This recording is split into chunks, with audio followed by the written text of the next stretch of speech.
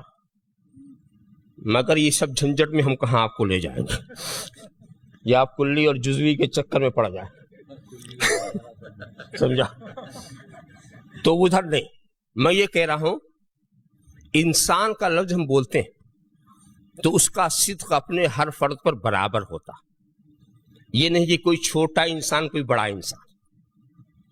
یہ بچہ بھی انسان، جوان بھی انسان، بوڑھا بھی انسان، کالا بھی انسان، گورا بھی انسان. اس میں کوئی چھوٹا بڑا نہیں ہوتا کہ یہ چھوٹا انسان وہ بڑا انسان.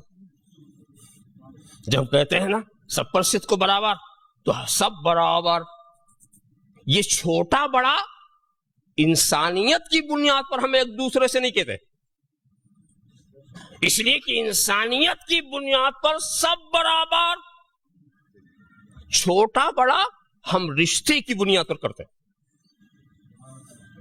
یہ بڑا بھائی، یہ چھوٹا بھائی. یہ نہیں کہیں گے یہ بڑا انسان یہ چھوٹا انسان، یہ نہیں کہیں گے. یہ بڑا بھائی اور چھوٹا بھائی یہ انسانیت کی بنیاد پر ہم نہیں کہہ سکتے، یہ رشتے کی بنیاد پر. اور یہ لوگ کیا کہتے ہیں کہ نفس انسانیت کے لحاظ سے، کیا کہا کہنے والے نے کہ نفس انسانیت کے لحاظ سے سب برابر. مگر نبی ہمارے بڑے تو وہ بڑے بھائی، ہم چھوٹے بھائی. تو یہ بڑا بھائی اور چھوٹا بھائی اس میں انسانیت کا کیا لحاظ؟ یہ تو رشتے کی بات آ گئی، یہ تو رشتے کی بات آ گئی. ذرا سا کھولو، یہ رشتے کی بات آ گئی. جہالت دیکھو اتنا بھی نہیں سمجھ سکے. اور میں تو اس مقام پر صاف کہتا ہوں کہ نبی کے لیے بھی انسان اور بشر کا لفظ ضرور بولا گیا ہے، مگر نبی کی بشریت اور ہے، ہماری بشریت اور ہے. لفظ بشر میں ایک صرف لفظی اشتراک ہے، ورنہ حقیقت دونوں کی الگ ہے. ان البشریت فی نبیہ عاریۃ و اضافیۃ لا حقیقیۃ. امام واسطی نے کہہ دیا نبی کے اندر جو بشریت ہے وہ عارضی ہے، اضافی ہے، حقیقی نہیں ہے. ہمارے اندر جو بشریت ہے وہ حقیقی ہے، ہمارے اندر جو بشریت ہے وہ حقیقی ہے. اور نبی کے اندر جو بشریت ہے وہ عارضی ہے. ارے تم نے نہیں سمجھا، ابھی بشریت کا وجود تھا نہیں اور نبی موجود تھے. بشریت کا وجود نہیں تھا، نبی موجود تھے. اور نبی کیا تھے؟ کنت نبیم وآدم بین الروح والجسد. میں نبی تھا جو حضرت آدم روح و جسد کی منزلیں طے کر رہے تھے. میں نبی تھا. یہ نبوت صفت ہے، صفت پائی ہی نہیں جا سکتی جب تک کوئی موصوف نہ ہو. صفت کا وجود ہی نہیں ہو سکتا. تو نور مصطفیٰ موصوف ہے، نبوت اس کی صفت ہے، اور یہ موصوف اپنی صفت کے ساتھ. تو پہلے وہ نبی، حضرت آدم سے پہلے نبی، اور نبوت سے پہلے ان اللہ اتخذنی عبدا قبل ان یتخذنی نبیا. نبوت سے پہلے خدا نے بندہ بنایا. تو پہلے بندہ پھر نبی. حضرت آدم کی اولاد میں آئے تو بشر، اور 40 سال کے بعد رسول. تو حضرت عیسیٰ کے بعد ہے نبی کی رسالت. حضرت آدم سے پہلے ہے نبی کی نبوت. اور اسی نبوت اور رسالت کے بیچ میں یہ سب انہی کی خلافت و نیابت کر رہے ہیں، انہی کی خلافت و نیابت کر رہے ہیں. اب آپ خیال کرتے چلے جائیں تو پہلی صفت ابدیت، دوسری صفت نبوت، تیسری صفت بشریت، چوتھی صفت رسالت. نبی سے رسالت لے لو تو تین چیز باقی ہے، ابدیت، نبوت، بشریت. بشریت لے لو تو 2 چیز باقی ہے، ابدیت، نبوت. نبوت لے لو تو 1 چیز باقی ہے، ابدیت. اور آپ کا کیا حال ہے؟ آپ پہلے بشر ہیں پھر کچھ. آپ پہلے بشر ہیں پھر پروفیسر، پہلے بشر ہیں پھر عالم. آپ سے اگر بشریت لے لی جائے تو کیا بات؟ کچھ نہیں. تو بشریت تمہاری حقیقت ہے، نبی کا لباس.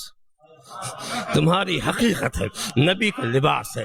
جب چاہیں پہن لے، جب چاہیں اتار دے، جب چاہیں پہن لے، جب چاہیں اتار دے. نبی اپنے وجود میں بشریت کے محتاج نہیں تھے، ہم ہدایت لینے کے لیے اس لباس بشریت کے محتاج، اس لباس بشریت کے محتاج. یہ نبی ہماری ہدایت کے لیے آئے تو بشری لباس میں آئے. آپ سمجھتے چلے جائیں تو کسی معنی میں آپ دیکھتے چلے جائیں، سوچتے چلے جائیں تو ہم یہی کہنا چاہتے ہیں نفس بشریت میں بھی رسول بے نظیر. اور اس کو معقولی انداز سے میں سمجھاؤں، یہ ہے نبی کی بشریت، یہ ہے تمہاری بشریت. لے لیا. اب میں یہ پوچھتا ہوں دونوں بالکل ایک جیسے ہیں یا کچھ فرق؟ اب آپ کو بتانا.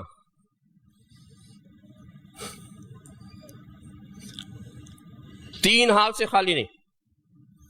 یا تو یہ دونوں بالکل ایک جیسے، کوئی فرق ہی نہیں، جیسی بشریت نبی کی ویسی بشریت ہماری. ایک شکل یہ. دوسری شکل یہ ہے کہ نبی کی بشریت افضل، ہماری بشریت مفضول. تیسری شکل یہ ہے کہ تمہاری بشریت افضل، نبی کی بشریت مفضول. اور کوئی چوتھی شکل بنتی؟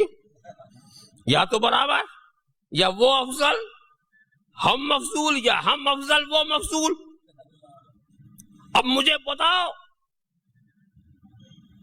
کہ اگر تمہاری بشریت نبی کی بشریت بالکل ایک ہے تو نبوت تمہیں کیوں نہیں ملی، انہیں کیوں ملی؟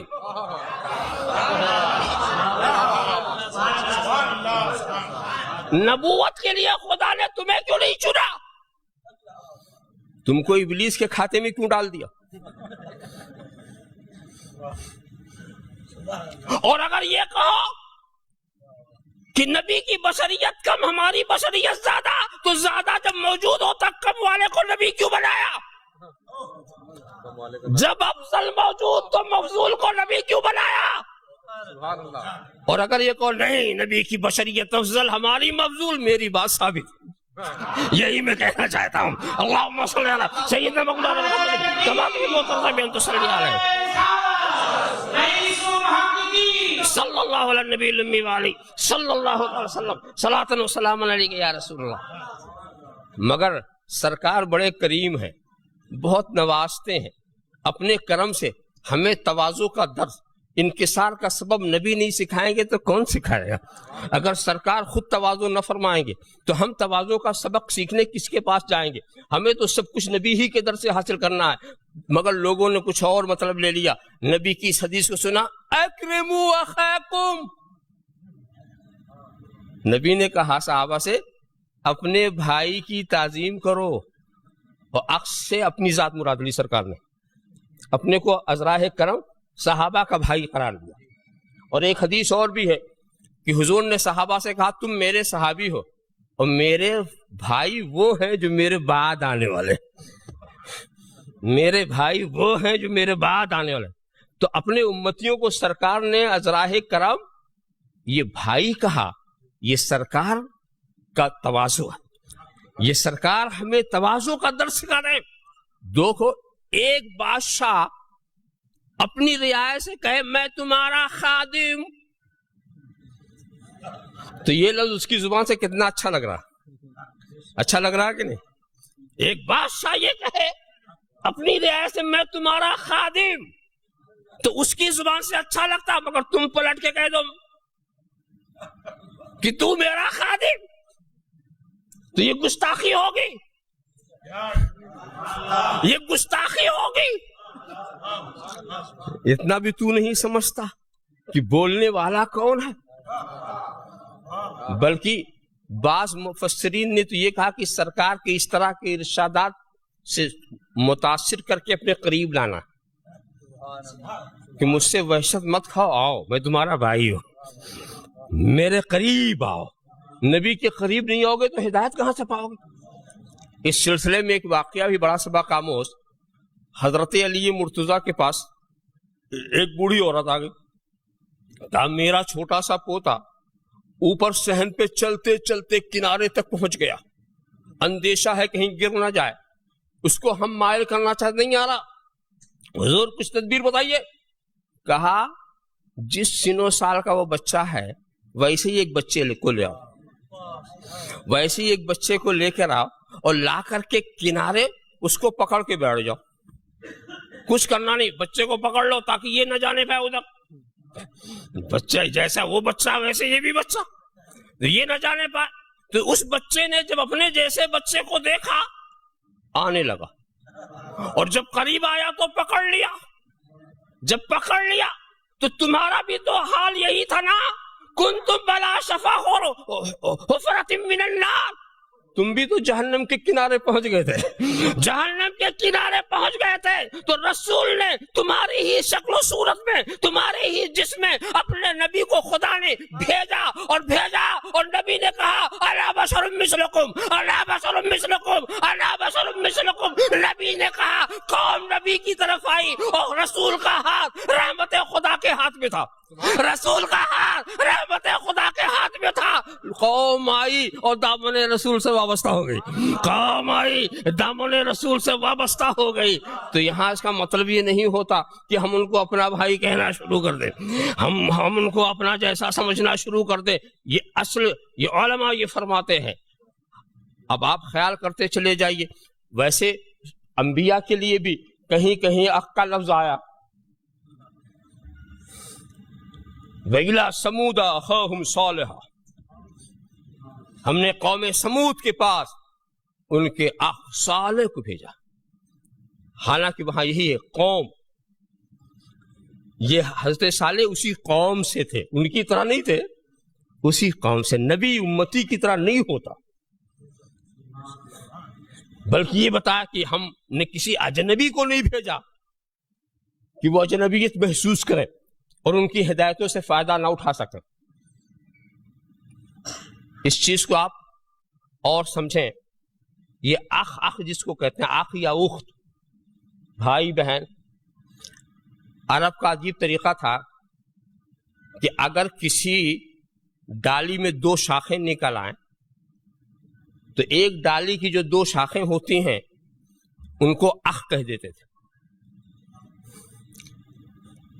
یا ایک جنس سے دو فرد ہو، ایک شخص کے دو فرد ہو جائیں تو ان کو وہ اخ اور اخت کا لفظ، بھائی بہن کا لفظ استعمال کرتے ہیں. ہم بھی یہی کرتے ہیں، ایک ماں بہن سے ہوتے ہیں.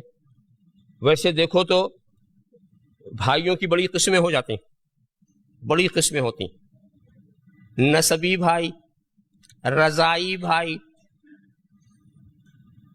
وطنی بھائی، کاروباری بھائی. اس طرح سے بھائیوں کی تقسیم کرتے چلے جائیے، اور کچھ تو عرفاتی بھائی بن جاتے ہیں، اور وستاد بھائی، پیر بھائی.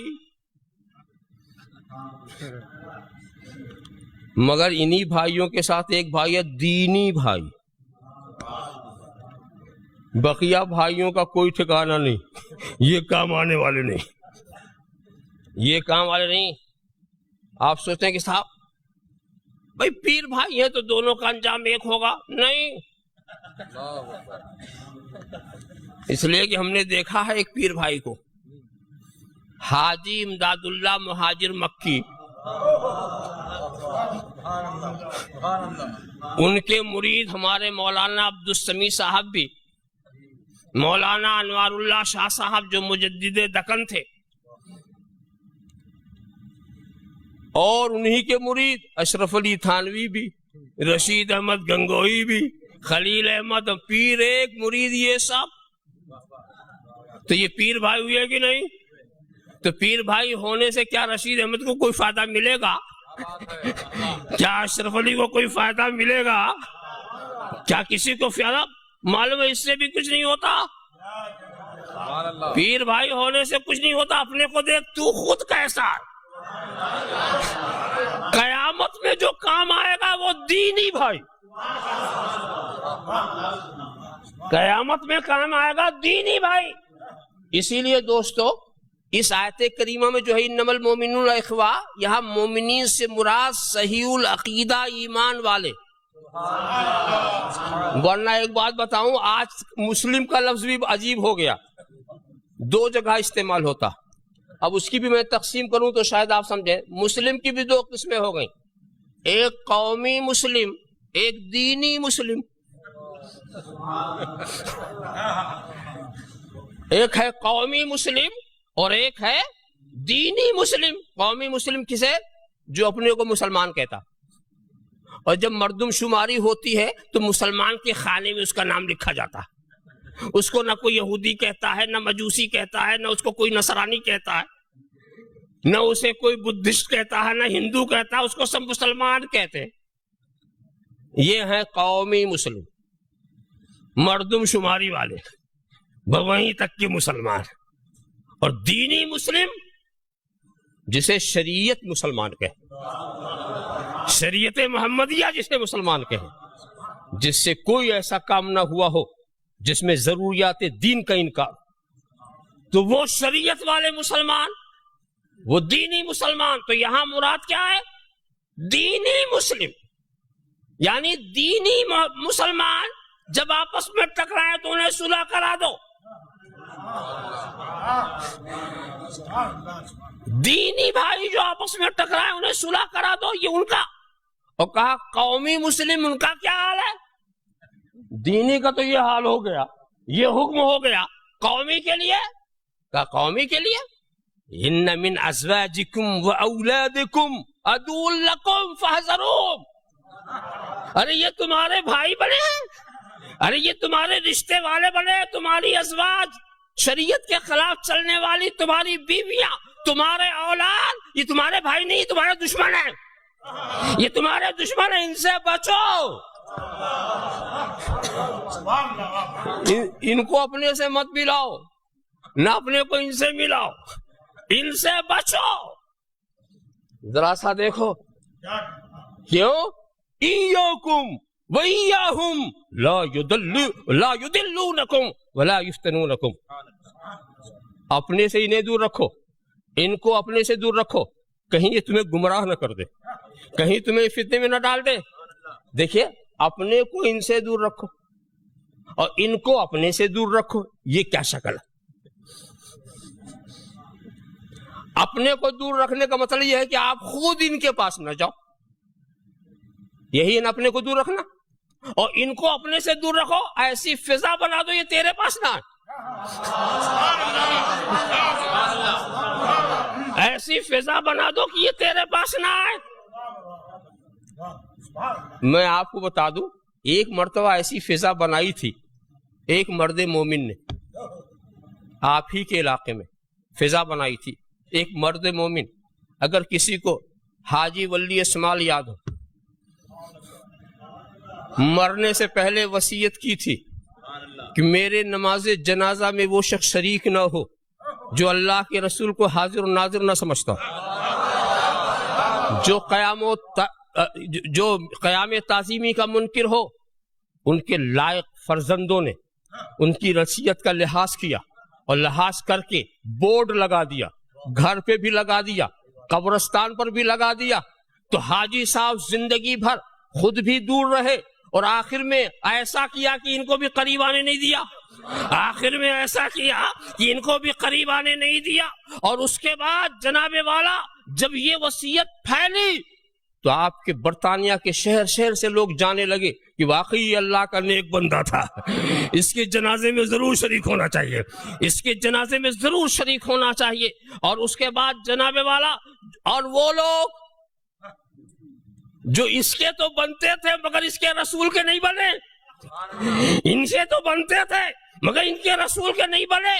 گاڑیاں لے کر آتے، بورڈ دیکھتے واپس چلے جاتے، گاڑیاں لے کر آتے، بورڈ دیکھتے واپس چلے جاتے. تو بس یہی ہے ایمان کی شان، نہ ان کے قریب ہو نہ انہیں قریب آنے دو. اللہم صلی علی سیدنا محمد کما تحب و ترضى بأن تصلي عليه صلی اللہ تعالی وسلم صلاۃ و سلام علیک یا رسول اللہ صلی اللہ علی النبی الامی وآلہ صلی اللہ تعالی وسلم صلاۃ و سلام علیک یا رسول اللہ. میں نے بھائیوں کی بڑی لمبی لسٹ پیش کر دی، مگر بھائی پیر نے کتنے بھائی بنائے؟ 100 200 1000 2000 لاکھ 2 لاکھ. زبردست کوئی پیر ہوا تو 1,00,000 2,00,000 چلو کروڑ تک بھائی اس نے بنا لیے. باپ نے کتنے بھائی بنائے؟ باپ نے کتنے، استاد نے کتنے بھائی بنائے؟ جتنے شاگرد. کتنے شاگرد گن لیجیے اشاروں میں، جا کر دیکھ لو رجسٹر میں کتنے بھائی بنائے. یہ جتنے بھائی بنانے والے ہیں انہوں نے اخوت کا جو دائرہ بنایا وہ محدود تھا، مگر ایک بھائی بنانے والا ایسا آیا جس نے عرب کو عجم کا بھائی بنا دیا، عرب کو عجم کا بھائی بنا دیا، ساری کائنات کو بھائی بنا دیا، ساری کائنات کو بھائی بنا دیا، اور سب کو ایک ہی نام دیا، وَسَمَّاكُمْ مُسْلِمِينَ. ارے تم کچھ بھی تھے، اب صرف مسلمان. تم پہلے کچھ بھی تھے، پہلے کیا تھے یہ مت دیکھو، اب کیا ہو. نام ایک ہی ہے. دیکھو دوستو، لکڑیاں مختلف قسم کی ہوتی ہیں کہ نہیں ہوتی ہیں، اور ہر لکڑی کی قیمت، قدر و قیمت الگ الگ ہوتی ہے، مگر سب جل جائے تو راکھ ایک ہے. اب اس پر کوئی لفظ نہیں، نہ اس راکھ کو شیشم کہیں گے، نہ اس کو برگد کہیں گے، نہ اسے آم کہیں گے، وہ اسے صرف راکھ کہیں گے، اسے صرف راکھ کہیں گے. یہ پھول جو ہے مختلف قسم کے پھول ہے نا، یہ گلاب ہے، یہ جوہی ہے، یہ بیلا ہے، یہ فلاں ہے، یہ فلاں ہے، مگر جب مکھیاں اس کا رس چوس کر کے بناتی ہیں تو صرف ایک ہی نام ہے، یہ شہد ہے، صرف ایک ہی نام ہے، یہ شہد ہے. نہ جانے تم کیا کیا تھے، مگر رسول نے ایک کر دیا. اب نہ کوئی حبشی ہے، نہ کوئی رومی ہے، نہ کوئی عربی ہے، نہ کوئی عجمی ہے، نہ کسی ملک کا خیال، نہ زبان کا خیال، نہ کلچر کا. اب سب کے سب مسلمان. مسلمان ہر ملک ماست کہ ملک خدا ماست، ہر ملک ماست کہ ملک خدا ماست. یاد رکھو اس بات کو، اشارہ کر کے گزر جاؤں. ساری دنیا اس کے صحیح وارث جو ہیں اللہ کے نیک بندے.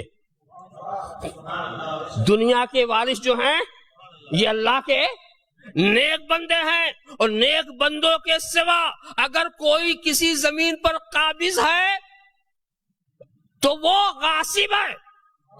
یہ ساری دنیا ہمارے رسول کی ہے، ہماری ہے، ہم اس کے حقدار ہیں.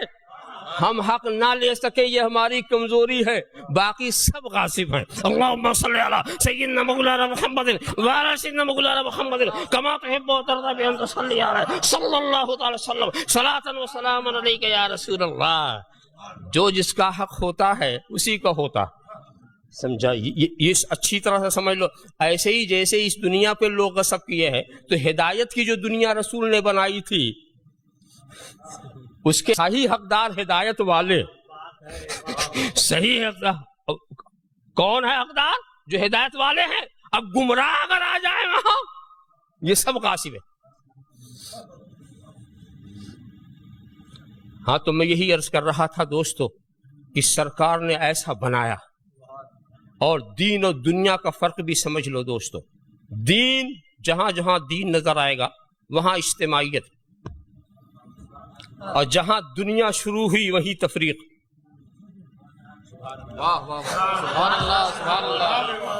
جہاں دنیا شروع ہوئی وہیں تفریق.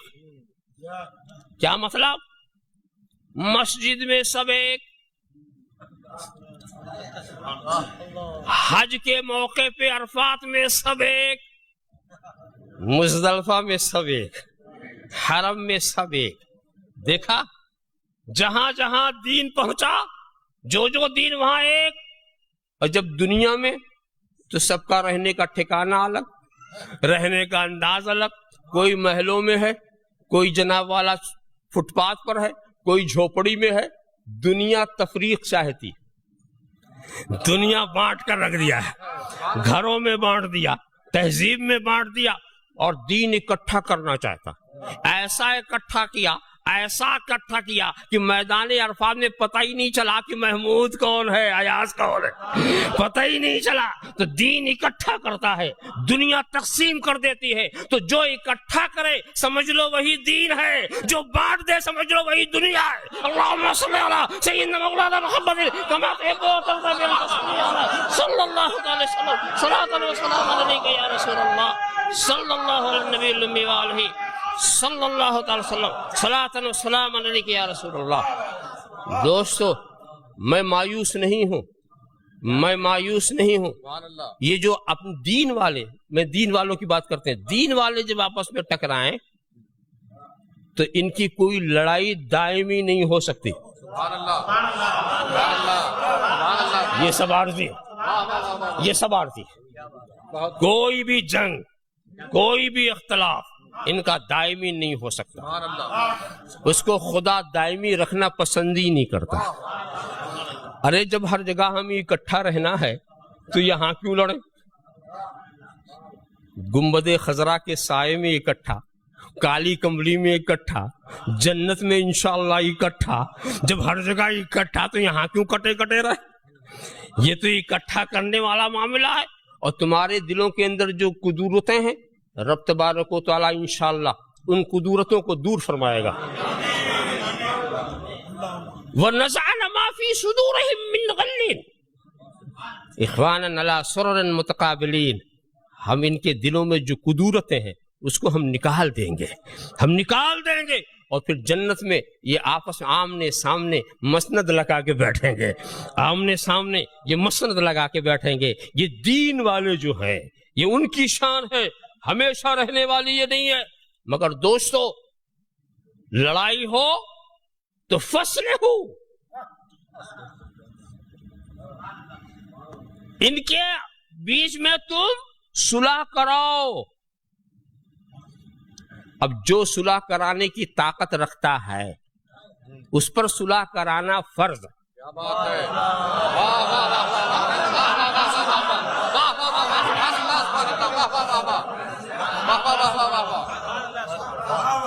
فَأَصْلِحُوا بَيْنَ أَخَوَيْكُمْ، نماز فرض عین، صلح کرانا بھی فرض عین۔ ہر شخص اپنی طاقت کے حساب سے، یہ نہیں کہ لڑاؤ، کیا بات ہے، سبحان اللہ، لڑائی کو طول دو، بڑھاؤ نہیں، صلح کرو۔ مگر اب سوال ہے صلح کی شکل کیا؟ تو پہلے بتاؤ اختلاف کی شکل کیا؟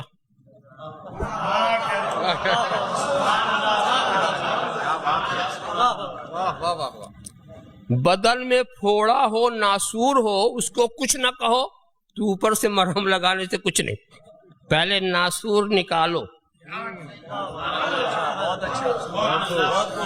صحت دینے کا مطلب یہ نہیں ہے کہ ناسور فاسد مادے اندر رہیں وہ آپ پٹی باندھ دیں، زخم پر پٹی باندھ رہے ہو یا آنکھ پہ؟ صلح کراؤ۔ اور جیسا اختلاف ہے، کیا مطلب؟ اختلاف کی نوعیت الگ الگ ہے۔ کسی سے کسی کو دینی اختلاف ہو جائے، جب دینی اختلاف یعنی کوئی دینی غلطی اس سے ہو جائے تو اب صلح کرانے کا طریقہ کیا ہے؟ صلح کرانے کا طریقہ یہ ہے کہ اسے مجبور کرو کہ وہ توبہ کرے۔ کیا بات ہے،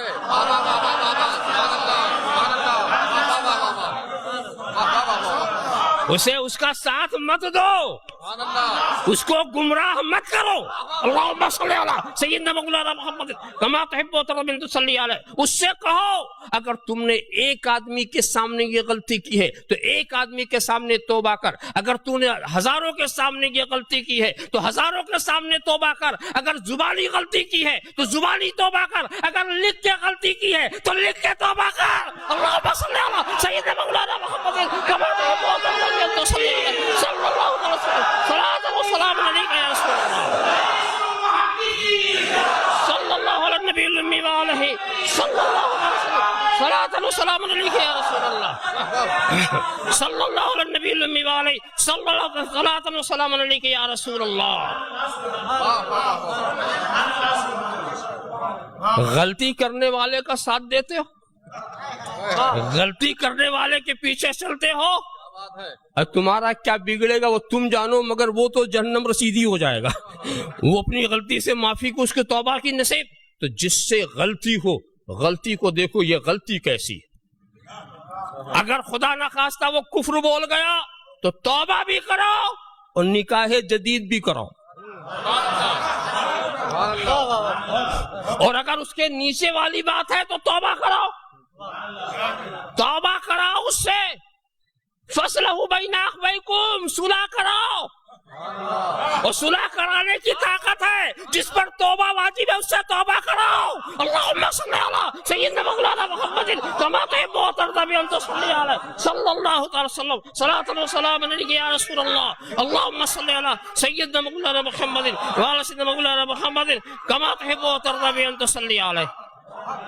اور اگر کسی سے کوئی چھوٹی غلطی ہو گئی ہو، یہ تو بات بہت بڑی غلطی ہو گئی، کوئی غلطی ہو گئی ہو، یا کسی نے ظلم کیا ہو، کسی پر ظلم کیا ہو، نقصان پہنچایا ہو، اگر کسی کا جان لیا ہے تو صلح کیسے کرو؟ اس کا قصاص لو۔ ایسے صلح نہیں ہوگی جان کے بدلے میں جان، یہ نہیں کہ اللہ توبہ اللہ توبہ، اس طرح کرنے سے نہیں۔ توبہ یہی ہے کہ جان دے دو۔ مجرم کو معاف نہیں کیا جائے گا، پہلے مجرم سے توبہ کرائی جائے گی، پھر اس کے لیے دعا کی جائے گی۔ اللہم صلی علی سیدنا مولانا محمد کما تحب و ترضی ان تصلی علیہ۔ پہلے مجرم سے توبہ کرائی جائے گی۔ تم نے نہیں دیکھا کہ ایک خاتون نے چوری کی، نبی کی بارگاہ میں مسئلہ آ گیا، کچھ لوگ سفارش میں لگ گئے، سفارش میں لگ گئے، اس کا ہاتھ نہ کاٹا جائے، اس کا ہاتھ کاٹ، مگر نبی نے ایسا نہیں کیا، نبی نے رعایت نہیں کی، ہاتھ کاٹنے کا حکم دیا، جب ہاتھ کٹ گیا تو مغفرت کی دعا کی۔ پہلے توبہ کراؤ پھر دعا کرو۔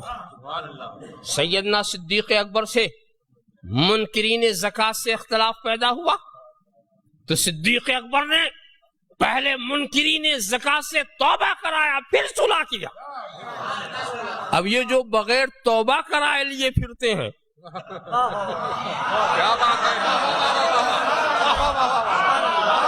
فَأَصْلِحُوا بَيْنَ أَخَوَيْكُمْ، جو غلطی، یہ نہیں ہے آدمی سے غلطی نہیں ہو سکتی، غلطی ہو سکتی، جہالت میں غلطی ہو سکتی، نادانی میں غلطی ہو سکتی ہے، تو جاہل کو جاہل کہنے میں حرج کیا؟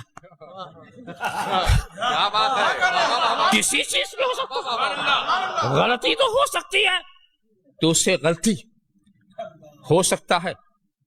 بالفرض اگر یہ مان لو کہ کوئی صاحب کو شوق ہو جائے تقریر کرنے کا، اور تقریر کہیں سے اس نے کتاب میں رٹ لیا، اتفاق سے کوئی لفظ بھول گیا، کوئی لفظ ایسا ہو سکتا ہے، ایسا بھول گیا تو پھر اور آ کر کے بولنے لگا، سرکار نے جہاں موت کا لفظ استعمال کیا اس نے قبرستان ٹھوس دیا، وہ غلطی سے ایسا ہو گیا، بھول گیا وہ کہ کیا سرکار نے کہا تھا، مگر مشکل نہیں، ارے تم چاہے موت کو قبرستان کہو چاہے قبرستان کو موت کہو، تمہاری مرضی، مگر اس کو رسول کا کلمہ کیوں بتاؤ جو رسول نے نہیں کہا، جو رسول کی زبان سے نہیں نکلا اسے رسول کا کلمہ کیوں بتاؤ؟ ایک غلطی ہو گئی، غلطی ہو گئی تو غلطی کا اعتراف کر لو، صلح ہو گئی۔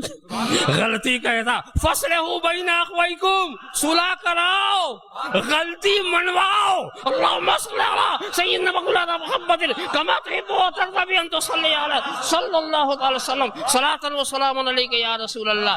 تو جس نوعیت کی غلطی ویسے ہی صلح۔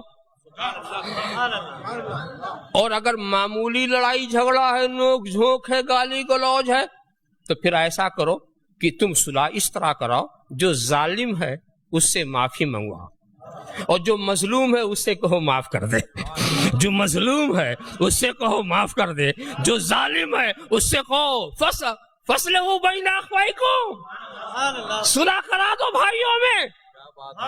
اور اللہ نے اگر صلح کرانے کی طاقت دی ہے تو تم پر فرض عین ہے، نہیں کرو گے تو پکڑے جاؤ گے۔ اللہم صلی علی سیدنا مولانا محمد کما تحب و ترضی ان تصلی علیہ صلی اللہ تعالی وسلم صلاۃ و سلام علیک یا رسول اللہ۔ دیکھو سرکار نے کہا تھا انصر اخاکم ظالما کان او مظلوما، اپنے بھائی کی مدد کرو چاہے ظالم ہو چاہے مظلوم. یہ جاہلیت کے دور کا نعرہ عجیب تھا. جاہل لوگ تھے یہی کہا کرتے تھے کہ اپنے بھائی کی مدد کرو چاہے ظالم ہو چاہے مظلوم. یہ بہت مشہور بات تھی. تو نبی نے ایک بہترین معنی پہنا دیا اس جملے کو. پہلے اس میں جہالت والا مفہوم تھا تو نبی نے اس مفہوم کو نکال دیا اور نکال کر اس کو ایک ستھرا معنی دے دیا. جب لوگوں نے پوچھا حضور مظلوم کی مدد تو سمجھ میں آتی ہے, ظالم کی مدد کیسے کریں؟ کہا اس کو ظلم کرنے سے روک دو, اس کے ہاتھ سے تلوار کھینچ لو, اس کی طاقت کو کمزور کر دو. یہ ہے ظالم کی مدد. تو مظلوم کی مدد ایک نیا مفہوم دے دیا نا سرکار نے, یہ نیا مفہوم دے دیا. تو اب اس کلمے کو پڑھو مگر جاہلانہ مفہوم کے ساتھ نہیں, نبی کے دیے ہوئے معنی کے ساتھ. جاہلانہ مفہوم لوگ پڑھتے ہیں اور وہی جاہلانہ مفہوم لیتے ہیں کہ اپنے کی ساتھ دو چاہے اچھا ہو چاہے برا, اپنے کا ساتھ دو چاہے اچھا ہو یا برا, اپنے کا ساتھ دو. ارے دوستو یہ جاہلوں کی بات تھی, نبی نے اس کو ایک ستھرا معنی دیا. تو جاہلوں نے جو معنی دیا تھا اس معنی میں اس جملے کو استعمال نہ کرو. نبی نے جو معنی دیا ہے اس معنی میں استعمال کرو کہ ظالم کو ظلم سے روک دو, ظالم کو ظلم سے روک دو. مظلوم کی بھی مدد کرو, ظالم کی بھی مدد کرو. اور یاد کرو واتقوا اللہ, اللہ سے ڈرو. اللہ سے سلوک کرانے والوں, اللہ سے ڈرو. سلوک کرانے میں نا انصافی مت کرنا اور یہ مت سوچنا کہ لڑ رہے ہیں تو لڑنے دو مجھے کیا ہوتا. یہ بھی نہ سوچنا, اللہ سے ڈرو, تم سے حساب ہوگا. اللہ سے ڈرو. اور یا یوں کہو کہ جن کے بیچ میں آپ صلح کرا رہے ہیں ان سے آج کہتے اے لوگو اللہ سے ڈرو. کوئی اگر معافی مانگتا ہوا آتا ہے تو معاف کر دو. اگر کوئی معافی مانگ رہا تو معاف کر دو. دل کو ذرا چوڑا کر رکھو, کشادہ رکھو, دل کو رکھو کشادہ رکھو. تو ان کو بھی کہا گیا ہے کہ اگر کوئی معافی کرا رہا ہو تو اس کو کرانے دو, روڑے مت ڈالو. اگر کوئی ملا رہا ہے تو ملانے دو, نقصان نہ پہنچاؤ. تو کہو اگر تم ایسا کرو گے تو یقیناً اللہ تم پر رحم فرمائے گا. وآخر دعوانا الحمدللہ رب العالمین.